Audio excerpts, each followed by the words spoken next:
Friends, third promo వచ్చింది. Third promo చూసి చూడండి.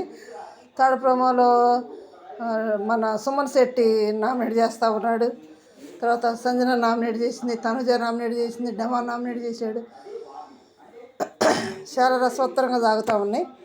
అసలు సంజన నామినేట్ చేసింది ఎవరిని? డెమాను నామినేట్ చేసింది. నామినేట్ చేస్తే ఏం చెప్తుంది? భరణి గారు నామినేట్ చేసేటప్పుడు డెమా అని చెప్పాడు కదా, ఏమని? నేను టికెట్ ఫైనల్ గెలిచి తీరుతా అన్నాడు కదా, దాన్ని తీసుకొచ్చేస్తుంది. ఏమని? టికెట్ ఫైనల్ గెలుస్తా అన్నావు అంటే మేమందరం చదవకుండా కూర్చున్నావా? మేమందరం ఆడవా? నువ్వు ఒక్కడవే గెలుస్తావా? నువ్వు ఓవర్ కాన్ఫిడెన్స్ మాట్లాడుతున్నావు అని నామినేట్ చేసింది. ఇదేమి చిత్రం రా బాబు. తన ఒపీనియన్ తను చెప్పుకున్నాడు, తను ఆడతాను కాన్ఫిడెన్స్ చెప్పుకున్నాడు, ఆడగలడు కాబట్టి. దాన్ని తీసుకొచ్చి నామినేషన్ చేస్తుందా? దానికి డెమాన్ ఏమంటున్నాడు?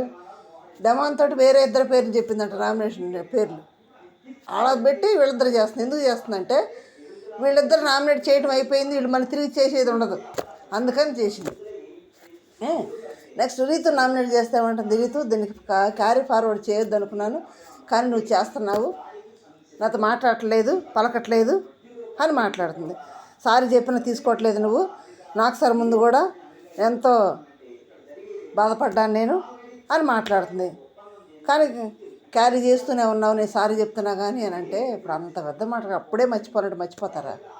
క్యారీ చేస్తున్నావు, నేను కూర్చుంటే కూడా కూర్చోకుండా వెళ్ళిపోతున్నావు, ఆ వైపు చూడకుండా వెళ్ళిపోతున్నావు అని, నేను పడుకుంటే కూడా పక్కన పడుకుంటూ వేరే చోట పడుకుంటున్నావు అని అంటే, రీతి ఏమంటుంది? నేను ప్రతిసారి మీరు నువ్వంటేనే నేను అన్నాను, నువ్వు సారీ చెప్తాను చూశానంటే. నామినేషన్లో మాట జారింది తను సంజన గారు. సంజన గారు నా సారీ చెప్పారు కదా, రీతు సారీ ఎందుకు చెప్పుద్ది? రీతు అనిపించుకున్నది, నేను నేనంటే సారీ చెప్తాను, రీతు అంటుంది. రీతు అనిపించుకొని రీతు సారీ చెప్తుందా? కోపం అనేది ఉంటుంది కదా, అంత పెద్ద మాట కదా. అంత గోల రచ్చైపోయినాక ఇంకేమి మాట్లాడిద్ది, ఎట్లా మాట్లాడుతుంది? రీతు ఏమంటుంది? నేను నేను సిస్టర్గా చూశాను, నాకు అన్నం పెట్టాను, నన్ను చాలా బాండింగ్ ఏర్పడింది మన ఇద్దరికి. కానీ ఎప్పటి నుంచి టెడ్డీ బేర్ టాస్క్లో నువ్వు గేమ్ ఆడుతున్నావు, డెమ్మా చుట్టూ తిరగటం తప్పితే అన్నావు, అప్పటి నుంచి నేను హర్ట్ అయ్యాను, అప్పటి నుంచే నాకు బాధ వేసింది అని రీతు అంటుంది. ఉన్నమాట అన్నది అప్పటి నుంచి కూడా. ఎందుకు అన్నది? సంజననే పట్టుకుంది, నీ ఆట కనపట్లేదు అంటే వాస్తవం కనపట్లేదు. ఆ వైల్డ్ కార్డ్స్ వచ్చిన దగ్గర నుంచి ఆ గౌరవతోటి, ఆ నిఖిల్ తోటి ముచ్చట్లు పెడుతుంది తప్పితే ఏమాళ్ళు కలిసి నైట్ టైము వేరే టాపిక్కే లేదు, ముచ్చట్లు పెట్టుకోవడం వాళ్ళతోటి. గేమ్ లేదు, ఏమి లేదు. మరి అదే చెప్పింది, గేమ్ కనపట్లేదు చెప్తే దాన్ని నన్ను టార్గెట్ చేసావు, నన్ను టార్గెట్ చేస్తే నిన్ను చేస్తానంటే తను ఏమన్నంటే తిరిగి అంటుంది అనమాట, లేకపోతే ఏమన్నమాట. అందుకని నన్ను అన్నావు కాబట్టి నేను అన్నానంటాను ప్రతిసారి. ఇప్పుడు నా 3 వారాల నుంచి కూడా నీ ఆట కనపట్ల రీతు నామినేట్ చేస్తూనే ఉంది సంజనాని. చేస్తున్నది కాబట్టి వారం లేక మొన్న ఆ మాట అనేసింది, నన్ను టార్గెట్ చేసేవింది అన్నట్టు మాట. అవునా, నువ్వేం ఆడుతున్నావు, నువ్వు కూర్చుంటే ఇక్కడ కూర్చుంటే లేదంటే అమ్మలోకి పోతారు డెమా, నువ్వు మళ్ళీ వస్తారు, కూర్చుంటారు, అరుచుకుంటారు, తిట్టుకుంటారు అని అనేసింది. అంత కరెక్ట్ కాదు కదా అది. నీ ఆట ఇదమ్మా, నా ఆట ఇది, నువ్వు బాండింగ్ పెట్టుకుని వచ్చావు, నువ్వు ప్యాచప్ అయి తిరుగుతున్నావు అని రీతుని అన్నది. అంటే నన్ను కదిలిచ్చావు కాబట్టి నేను నిన్ను కదిలిచ్చాను, నన్ను అనకపోతే నిన్ను అన్న కదా, నన్ను టార్గెట్ చేశాను నేను టార్గెట్ చేశాను అన్నట్టు సంజన గారు చెప్పేస్తున్నారు. దానికి డిమాండ్లు వేసి నాకేం వేరే ఇద్దరు పేర్లు చెప్పి నామినేట్ చేయడానికి, ఇక్కడికి వచ్చేటప్పటిగా మా ఇద్దరిని చేస్తున్నావు, నీ స్ట్రాటజీయా? శబాష్ సంజన గారు అన్నాడు డిమాండ్. అంటే ఇక్కడ సంజన గారి ఉద్దేశం ఏంటంటే వీళ్ళిద్దరూ మళ్ళీ చేయలేస్తాను అన్నట్టు చేసేసింది. అప్పుడప్పుడు అనుకుని చేసింది వాటిని, అంతే తప్పితే వేరే వెనక ఆలోచించుకొని చేసింది ఏమీ లేదు సంజన గారు. ఓకే, అట్లా చేసింది. నెక్స్ట్ వచ్చి సుమన్ శెట్టి గారు ఎవరు నామినేట్ చేస్తూ ఉన్నాడు? మనకి ఫస్ట్ రీతు నామినేట్ చేస్తున్నాడు. రీతు నామినేట్ చేస్తూ ఏం చెప్తున్నాడు? రీతు, నువ్వు పెద్దగా అరుస్తున్నావు, ఆ అరుపులు మాకు ఇరిటేషన్గా ఉన్నాయి, నువ్వు అరవటం తగ్గించాలి, ఎక్కడికి వచ్చి నీ గొంతు వినిపిస్తుంది, మాకు చాలా ఇరిటేషన్గా ఉంది, నువ్వు పెద్దగా అరవటం, బాగా షౌటింగ్ చేస్తున్నావు, ఆ షౌటింగ్ అనేది మాకు నచ్చడం లేదు, ఆపై నీ వాయిస్ ఒకటి నాకు నచ్చట్లేదు, హౌస్ అందరికి ఇబ్బందిగానే ఉంది, నాకే కాదు, చాలా డిస్టర్బెన్స్గా ఉంటుంది, నువ్వు నామినేషన్లోకి రాలేదు ఇంకా, అందుకే నేను నామినేట్ చేస్తున్నట్టు అని చెప్తున్నాడు. అరుపులు కొట్లాట్లు అది ఇండైరెక్ట్గా నీ వల్ల హౌస్ హార్మోనియం దెబ్బతింది అనేది నామినేట్ చేయడం బాగానే ఉంది, కానీ నువ్వు నామినేషన్ రాలేదు కాబట్టి నేను నామినేట్ చేస్తున్నాను ఏం మాత్రం కరెక్ట్ అది. కానీ నామినేట్, ఎందుకంటే 3 వారాల్లో సేవ్ అవుతూనే వస్తుంది, అందుకని నీ ఇమ్యూనిటీ వస్తుంది, సేవ్ అవుతున్నావు. మన తనుజ సేవ్ చేసిందని తనుజ నేను సేవ్ చేయమన్నానా? తనకు అనిపించింది సేవ్ చేసింది, అంతేగాని నేను సేవ్ చేయమని అడిగానా అని రీతు ఉంటుంది. నిజంగా సైలెంట్గా ఉండి కూడా చాలా గమనిస్తాడు సుమన్ శెట్టి గారు. గమనించే ఈ డిస్టర్బెన్స్, ఈ గొడవలు మీ వల్ల మొత్తం దెబ్బతింటుంది. అరుపులు అనేది ఒకటి పాయింట్ పెట్టారు కానీ అక్కడ అసలు తన ఒపీనియన్ అంతా కూడా ఈ బాండింగ్లు, ఈ అరుపులు వీటి వల్ల అతను అరిచింది. డెమాన్ రీతు చేసే పనుల వల్ల కోప్పడి చెప్పాడు. కానీ చివరికి ఏమంటున్నాడు, బాండింగ్ లాగా అంటున్నాడు మీ అరుపులు అని మెన్షన్ చేశాడు. కానీ అక్కడ వాళ్ళ వల్ల ఇబ్బంది పడుతున్నారు వాళ్ళు. నాకు సార్ ముందు కూడా మా కంఫర్ట్గా ఉంది, అన్కంఫర్ట్ నాకు సార్ ముందు చెప్పారు. కానీ లేదు, అందరికి అన్కంఫర్ట్గానే ఉంది. వాళ్ళిద్దరు విధానం, వాళ్ళిద్దరు మాట తీరు కానీ, వాళ్ళ పద్ధతి కానీ, వాళ్ళ అరుపులు కానీ, వాళ్ళ కొట్లాటలు కానీ, వాళ్ళ తగాదాడుకోవటం, వాళ్ళు ఆడవటం అంతా హౌస్ అంతా కూడా ఇబ్బందిగానే ఉంది. కానీ నాకు సార్ ముందు డైరెక్ట్గా వచ్చి మీకు ఏమైనా అన్కంఫర్టబుల్ ఉందా అని అడిగితే వీళ్ళకి ఏమంటారు, అరే వాళ్ళకే నేను పద మాకేంద్రం, వీళ్ళు కూడా సేఫ్గా మాడేసారు. ఓకే, అది సుమన్ శెట్టి గారు ఓపెన్ అయిపోయి చెప్పేశాడు. నెక్స్ట్ డెమాన్ లేపి, నీ హెల్త్ పాడైంది, నువ్వు చాలా స్ట్రాంగ్ పర్సన్వి, నువ్వు హెల్త్ దెబ్బతింది కాబట్టి నువ్వు ఇంటికి వెళ్ళి రెస్ట్ తీసుకో, నువ్వు గేమ్ నాకు చాలా కాంపిటేటివ్గా ఉంటావు, రెస్ట్ తీసుకుంటే మంచిది అని అంటున్నాడు. డెమాన్ని నడుగు దెబ్బ తగిలింది అందుకని తీసుకోమని వాళ్ళందరూ నవ్వే పాపం. నిజంగా రీజను ఎంత సిల్లీ రీజను. నువ్వు స్ట్రాంగ్, కానీ 12th వీక్ అవుతున్నావు, 12th వీక్ వరకు వచ్చావు నువ్వు, కానీ వెళ్ళి రెస్ట్ తీసుకో, బాగుంటుంది, నీ ఆరోగ్యం బాగుంటుంది, నువ్వు స్ట్రాంగ్ కాబట్టి వెళ్ళమని చెప్తున్నాను. నువ్వు హెల్త్ ముఖ్యం కాబట్టి హెల్త్ వైజ్ వీక్ నువ్వు, అంటే స్ట్రాంగే కానీ హెల్త్ వైజ్ వీక్ నువ్వు, అందుకని పోయి రెస్ట్ తీసుకో అని అంటున్నాడు సుమన్ శెట్టిని. డెమాన్ అంటున్నాడు, లేదు లేదు, నేను ఈరోజు పర్లేదు, నేను అటు మీద ఇంకా రేపటి ఇంకా పర్లేదు, ఇంకా బాగా అయిపోతాను, నేను ఆడతాను అంటే నువ్వు నా కాంపిటీషన్వి, నువ్వు స్ట్రాంగ్ కాబట్టి నేను నామినేట్ చేస్తున్నాను, నువ్వు నాకు చాలా కాంపిటేటివ్ అవుతావు అని సుమన్ శెట్టి నామినేట్ చేస్తున్నాడు. చాలా విచిత్రం అబ్బాయి. ఇంటికి వెళ్ళి రెస్ట్ తీసుకోమంటున్నాడు డెమాన్ని. ఏమో సుమన్ శెట్టి వాక్ నెరవేరి డెమాన్ ఇంటికి వెళ్ళి రెస్ట్ తీసుకుంటాడేమో మరి చూడండి. తర్వాత నీ వల్ల రీతు వల్ల డిస్టర్బ్ అవుతుంది, డెమాన్ని రీతు ఇద్దరు కలిపి మీ ఇద్దరి వల్ల హౌస్ అంతా కూడా డిస్టర్బ్ అవుతుంది. నిజంగా చెబుతున్నా, నీ అరుపులు కూడా భరించలేకపోతున్నా, డెమాన్ అరుపులు కూడా భరించలేకపోతున్నా, హౌస్ హార్మోన్ అంతా దెబ్బతింటుంది. అందుచేత నేను అసలు పెద్దోడుగా చెప్తున్నాను, ఎందుకు చెప్తాను అర్థం చేసుకోండి, నేను చాలా డిస్టర్బ్ అవుతున్నాను.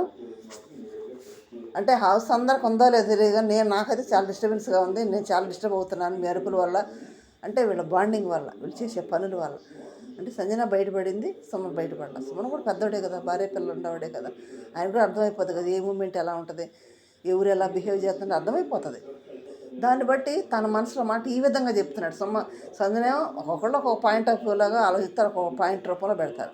అట్లాగే సంజన ఆ రూపంలో పెట్టింది, సుమన్ శెట్టి ఈ రూపంలో పెడుతున్నాడు. అంతే తేడా, పెద్ద తేడా ఏం లేదు. మొత్తం ఆ డిస్టర్బెన్సే, వాళ్ళిద్దరు అరుపులు, తగాదలు, ఆ ముద్దులు పెట్టుకోవటాలు, హగ్గులు ఇచ్చుకోవటాలు, మీద బుడుకోవటాలు, పెద్దవాళ్ళు ఉన్నారు బుద్ధి జ్ఞానం కూడా లేకుండా డెమాన్ గుండె మీద బుడుకుంటుంది. గుండు తర్వాత ఇమ్మాళ్ళ ముందే బుగ్గలాగుతున్నాడు, ఇమ్మాళ్ళ ముందే. తర్వాత రాము దగ్గర అక్క, అరే మీ అక్క సూపర్ రా, మ్యారేజ్ చేసుకోవచ్చు అని బొక్కబుట్టలు లాగుతాడు. మరి ఇవన్నీ వాళ్ళు పెద్దవాడు ముందు, భరణి గారు, సుమన్ శెట్టి గారు, సంజన గారు పెద్దవాడు కదా, వాళ్ళ టీనేజ్ వాడు అయితే పర్లేదు, కానీ పెద్దవాడు ముందు వాళ్ళు తీసుకోవడం ఒకసారి బాధేసింది కదా, మనమే చూడలేకపోతున్నాం. బొక్కబుట్టలు లాగటాలు, తగ్గించుకోవటాలు, మాట్లాడి తగ్గించుకోవటం. అదేనంటే నా సార్ ముందు ఏమంటుంది, నాకు సార్ ముందు నేను డెమాన్తో ఉండట్టే భరణి గారితో, ఇమానుయల్తోటి, సుమనతో ఉంటారు, వాళ్ళకు కూడా అగ్గిస్తుందా, వాళ్ళకు కూడా గుండె మీద పడుకుంటుందా, అది కరెక్ట్ కాదు. రీతి ఆ సమయంలో రీతి మాట్లాడుకుంటాం మంచిది, అందరితో అలాగే ఉంటాను అంటుంది. ఏం మాట్లాడేది రీతికి అర్థమవుతుందో లేదు. ఇక్కడ సుమన్ శెట్టి ఈ రీజన్ పెట్టి నామినేట్ చేస్తూ ఉన్నాడు. నిజమేనా? మీకు డెమాన్కి, సుమన్ శెట్టికి డెమాన్ కాంపిటీషన్ అంట, చాలా స్ట్రాంగ్ కాంపిటీషన్ అంట, అందుకని ఇంటికి వెళ్ళమంటున్నాడు. చిన్న కామెంట్ చేయండి, వెళ్ళమందాం ఇంటికి. నెక్స్ట్ తనుజ సంజన నామినేట్ చేస్తే ఏమంటుందంటే, బయట నుంచి వచ్చిన వాళ్ళందరూ కూడా వాళ్ళేదో వాళ్ళ పాయింట్ ఆఫ్ వ్యూ వాళ్ళు చెప్పారు, కానీ నువ్వు నన్ను నామినేట్ చేయటం అది కరెక్ట్ కాదు. అక్కడ ఇమ్మానియల్ ఉన్నాడుగా అంటే ఇమ్మానియల్ నా ఎమోషనల్, నేను నామినేట్ చేయను అని ఇప్పుడు అంటుంది. నామినేట్ అది కరెక్ట్ కదా, ఇదే సేఫ్ గేమ్. ఇట్లా సంజన చేయటం వల్ల నేను చేయను, నాకు చేయాలనిపిస్తుంది ఇమ్మునంటే ఇమ్ము సంజన చేయడు, సంజన ఇమ్మును చేయదు, ఇద్దరు చేయరు. వీళ్ళ సేఫ్ గేము, వీళ్ళ బాండింగ్ అయితే అలాగే ఉంటుంది. ఇతర వాళ్ళు ఏమి సేఫ్ గేమ్లు, ఇతర వాళ్ళు బాండింగ్ గేమ్లు. వీళ్ళ బాండింగ్ ఏమో ఏది ఎరగనట్టుగా మసిపూసి మారేడుగా చేసినట్టుగా చేస్తారు. లోపల బాండింగ్లు అలా ఉంటాయి, నామినేట్లు చేసుకోరు, ఒకళ్ళు ఏమనుకోరు. ఇక్కడైతే వీళ్ళ బాండింగ్లు అయితే ఆరేస్తాడు ఇమ్మానియల్, ఇదైతే బయటపడుతుంది, వీళ్ళైతే నామినేట్ చేసుకోవాలి. అక్కడ ఓపెన్ చెప్పేస్తుంది, నేను చేయను, ఇమ్మానియల్ చేయమంటున్నావా, నేను చేయను, తగాడ దాడుతున్నావు ఏంది అని అంటుంది తనుజని. గొడవ పెట్టుకోవాలనుకుంటున్నావా అంటుంది, చేయను ఓపెన్ చెప్పేస్తుంది. దీనివల్ల ఇట్లాంటి సేఫ్ గేమ్ వల్ల ఇమ్మానియల్ సేఫ్ గేమ్ పక్కా ఆడుతున్నారు సంజన విషయంలో. పక్కా ఆడుతున్నాడు. ఈ సేఫ్ గేమ్ వల్ల ఇమ్మాన్లకే దెబ్బ, తనుజ చేసే పనుల వల్ల ఇమ్మాన్లకే దెబ్బ, అది వాళ్ళకేం దెబ్బ కాదు. ఓకే, అది సేఫ్ గేమ్ అనేది ఇమ్మాన్లు మారితే మంచిది. నెక్స్ట్ డెమాన్ నామినేట్ చేస్తున్నాడు. తనుజ నామినేట్ చేస్తే ఏమంటున్నాడు, నువ్వేమన్నా నీకు సపోర్ట్ లేదని అంటున్నావు అంటే సపోర్ట్ లేదన్న ఎవరిని, ఇమ్మాన్ నేను అంది. ఇతనికేంది బాధ, ఇమ్మాన్ అన్నది నాకు సపోర్ట్ లేదు అని, ఇమ్మాన్ అన్నది భరణి వాళ్ళు అన్నది, వాళ్ళు బాధపడాలి కానీ ఈయన బాధపడతాడు ఎందుకు? డిమాండ్ దగ్గర ఏం రీజన్ లేక వేరే వాళ్ళు రీజన్ తీసుకొచ్చి నామినేట్ చేస్తుంటాడు, చేయాలి కాబట్టి. లాస్ట్కి ఏమంటున్నాడు, తను నామినేట్ చేస్తే నామినేషన్లో నువ్వు ఇమ్ముతో షార్ట్ అవుట్ చేసుకుంటున్నావు, ఇది నామినేషన్ టైం, నామినేషన్ చేయాలి కానీ ఇమ్ముతో మాట్లాడుకునే టైం అయింది, అందుకు నామినేట్ చేస్తున్నాను ఒక రీజన్ చెబుతున్నాడు. రెండో రీజన్ అంటున్నాడు, నీకు సపోర్ట్ లేదంటావు, నీకు చాలా బాగా సపోర్ట్ చేశారు, భరణి గారు సపోర్ట్ చేస్తా అన్నారు, చేస్తుంది భరణి గారు చేస్తా ఉంది కదా. తర్వాత తను ఏమంటుంది, నాకు హౌస్ అంతా సపోర్ట్ ఉంది, ఆడియన్స్ కూడా సపోర్ట్ ఉన్నారు నాకు, అందుకే ఇక్కడ దాకా ఉన్నాను ఇప్పుడు దాకా అని అంటే, ఆ మాట నేను అంటలేదు, నువ్వు సపోర్ట్ లేదన్నావని సపోర్ట్ లేదంటున్నాను నేను, అంతేగాని నేను అందరి వల్ల ఉండవని అంటలా, నేనంటే సపోర్ట్ ఉందంటది. కానీ ఒక్కొక్క టైంలో తనుజ స్ట్రాటజీ ఏంటంటే, కొంతమంది ఏమో ఏదైనా స్టాండ్ తీసుకుంటే స్ట్రాటజీలో అలాగే ఉంటారు. తనుజ ప్లే ఏంటంటే అసలు గేమర్కుండా క్వాలిటీ అది.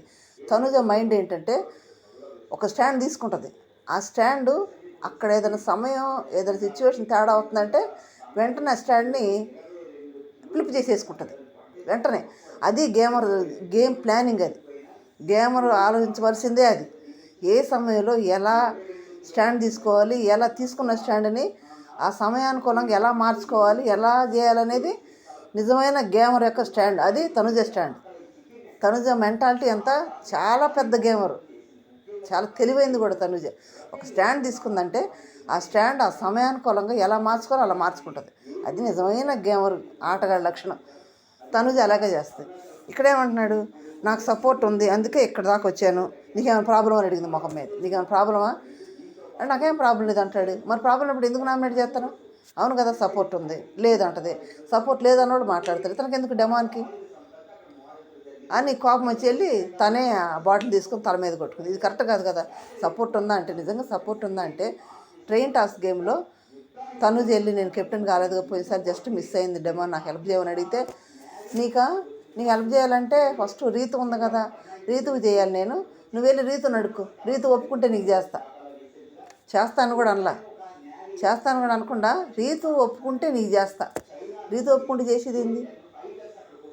రీతు ఉందగా, ఏ ఆటలో పట్టిన రీతు ఉందగా, రీతు చేస్తా, రీతు ఉందగా, ఇదే గోల. డెమాన్ నోరు తెరిస్తే రీతు ఇదే గోల. అసలు డెమాన్ పంపిస్తే పోయింది ఇంటికి, బయటికి సమర్సెట్ అన్నట్టు రెస్ట్ తీసుకుంటాడు ఇంటికి వెళ్ళి. ఇక్కడ కూడా అదే మాట అన్నాడు. అప్పుడే వెళ్ళి బాత్తోటి వెళ్ళిపోయింది తనుజ అక్కడి నుంచి. చాలాసార్లు అడిగింది. ఇప్పుడు సపోర్ట్ లేనిది ఎవ్వరు అక్కడ ఆడలేరు. ఒకళ్ళొకళ్ళు సపోర్ట్ కంపల్సరీ ఉంటుంది. ఆ సపోర్టు ఎదుటి వాళ్ళు ఏదో ఆశించే సపోర్ట్ అడుగుతారంటే, వీళ్ళు ఒకసారి సపోర్ట్ చేస్తే వాళ్ళు ఏదైనా సమయం వచ్చినప్పుడు వాళ్ళు సపోర్ట్ చేస్తారు. ఒకళ్ళొకళ్ళు సపోర్ట్ లేకుండా హౌస్లో కొనసాగటం కష్టం. గేమ్లో సపోర్ట్ గేమ్లు ఉంటాయి, ఏదన్నా సపోర్ట్ టాస్కింగ్లు ఉంటాయి, ఇద్దరు కలిసి సపోర్ట్ చేసుకునే ఆలోచనలు చేసుకునే ఉంటాయి. అలాంటి కూడా సపోర్ట్ లేకుండా ఎలా ఉంటారు?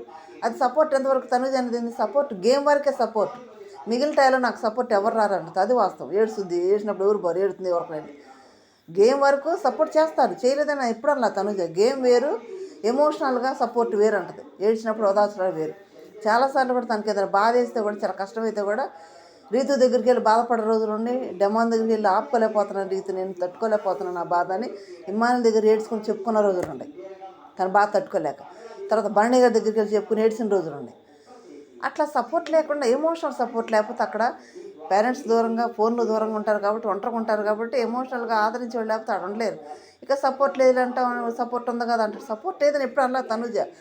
గేమ్లో సపోర్ట్ వేరు, ఎమోషనల్ సపోర్ట్ వేరు అని చాలాసార్లు చెప్పింది.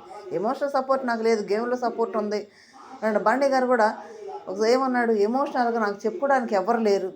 ఆ టైంలో దివ్య ఎంటర్ అయింది, నా బాధ వినటానికి కానీ చెప్పుకోవడానికి కానీ దివ్య ఉంది కాబట్టి నాకు ఒకలాంటి ఎమోషనల్ టచ్ ఉంది దివ్యతో అన్నాడు. ఇదే ఎమోషనల్ ఫీలింగ్, ఎమోషనల్ పంచుకోవడానికి ఒక మనిషి పర్సనల్ లేకపోతే అక్కడ ఉండలేరు. అది తనుజ అనేది. ఇక గేమ్లో సపోర్ట్ లేదని ఎప్పుడు అనలేదు. తనుజ పాయింట్ ఆఫ్ వ్యూ అది. ఇక్కడ డెమోన్ ఏమంటున్నాడు, నేను నేను కూడా సపోర్ట్ చేశాను నీకు అంటే, ఎప్పుడు నువ్వు నాకు చేయలేదంటే వాస్తవంగా చేయలేదు. ఎప్పుడు చేశాడంట, ట్రైన్ టాస్క్లో అంట గౌరవ్ నేను తీసేస్తానన్నాడు, చూసుకున్నాడంట. మాటే కదా సపోర్ట్ అయ్యిద్ది అది. అది ఆల్రెడీ కళ్యాణ్ చెప్పాడు వచ్చి, కళ్యాణ్ వచ్చి గౌరవ్ని తీసేస్తానన్నాడు చూసుకో అని తనుజ చెప్పాడు కూడా. అప్పుడే గౌరవం నీడ్చి బయటేసింది. తనుజ ఒక్కతే గౌరవం లాగి బయటేసి పైన కూర్చుంది. అవుట్ అవుట్ అంటున్నాడు గౌరవ్, అన్నాగానే వదలలేదు, పైన కూర్చుంది. కూర్చొని వచ్చి నన్ను అప్రిషియేట్ చేయండి నాన్న, నేను గౌరవం లాగి పడేసానని గొప్పగా చెప్పుకుంది. మరి కళ్యాణ్ చెప్పుడు ఈయన చెప్పింది ఏముంది, ఈయన సపోర్ట్ చేసింది ఏముంది. ప్రతిసారి తనుజనే సమర్థిస్తా, తనుజ మాట్లాడతా సపోర్ట్ అనేది. నీ గుండా రీతు బ్యాడ్ అయింది, నీ గుండా రీతు బ్యాడ్ అయింది, అది బ్యాడ్ అవుతుందిగా, నువ్వు ఎందుకు పెద్ద ఇది చేసేవాడుగా మాట్లాడుతున్నావు అని మొత్తం విదిరించి పడేసింది డెమాన్. విదిరించి వెళ్ళి తనే బాటిల్తో కొట్టుకుంది సీరియస్గా వెళ్ళి. ఇది డెమాను ఏ రీజన్ లేకుండా ఏదో ఒక రీజన్ చెప్పాలి కాబట్టి సపోర్ట్ అంటే ఎమ్మాయిని కోప్పడాలి, ఈయనకెందుకు. తర్వాత నామినేషన్ టైంలో మీరు షార్ట్ అవుట్ చేసుకోవడానికి కాదు నామినేషన్లు అంటే, అది బిగ్ బాస్ చూసుకుంటాడు, ఈయనకెందుకు. బిగ్ బాస్ చెప్పాడు కదా ఆల్రెడీ, మీరు తర్వాత మాట్లాడుకుని నామినేట్ చేయండి అని చెప్పాడు కదా. ఇంకా మధ్య అది అయిపోయి నాకు ఈయనకెందుకు మధ్యలో అది తీసుకొచ్చి నామినేట్ చేస్తున్నాడు, ఏమీ లేనట్టుగా. చెయ్యాలి కాబట్టి తను లాగాలి కాబట్టి లాగుతున్నాడు. ఎటు ఆయనకు 4-5 బండి కదా, అందుకని తను కూడా లాగాడు. ఇప్పుడు సంజన కూడా కావాలని డెమ్మాన్ని రీతం చేసింది.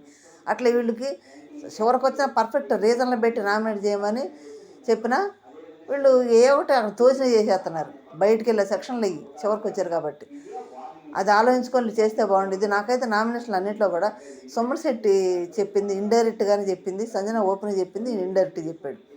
మీకేమనిపించింది ఫ్రెండ్స్? వీళ్ళందరూ నామినేషన్లు అన్నింటిలో సిల్లీ నామినేషన్లు అనిపించినాయి. లైవ్లో అయితే నామినేషన్లు అయిపోయినాయి. లాస్ట్కి వచ్చినప్పటికి కళ్యాణ్కి ఒక ఛాన్స్ ఇచ్చారు. ఛాన్స్ ఇస్తే భరణి గారు నామినేట్ చేశాడు, సిల్లీ రేజుతో నామినేట్ చేశాడు. పెద్ద రేజు ఏం కాదు, నామినేట్ చేశాడు. మొత్తానికి 6 అయితే నామినేషన్కి వచ్చేసాడు. ఓకే, ఇమ్మాన్లు అయితే నామినేషన్ లేడు, ఇమ్మాన్ లేడు, కెప్టెన్ అయిన కళ్యాణ్ లేడు, మిగతా 6 ఉన్నారు నామినేషన్లో. మీ ఇష్టమైన కంటెస్టెంట్ ఎవరు ఉంచేటట్టు చూసుకోండి. సాయంత్రం ఎపిసోడ్లో ఇంకా పూర్తిగా చూడండి, రేపు పూర్తిగా పెట్టుకుందాం. ఇది ప్రోమోలు, 3rd ప్రోమో ఇది. మీరేమంటారు చిన్న కామెంట్ చేయండి, లైక్ చేయండి, షేర్ చేసి సబ్స్క్రైబ్ చేయండి. Thank you.